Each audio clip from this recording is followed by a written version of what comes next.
as a child, I would go outdoors a lot and build either forts or just create little different little things. So I think that stuck with me just because I kind of have a childlike, whimsical art style.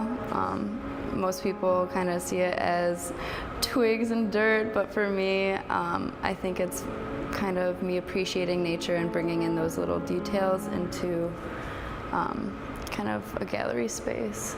It's definitely an interesting process. It's kind of meditative because it's a very time-consuming process. It's me tying a bunch of knots and weaving for hours.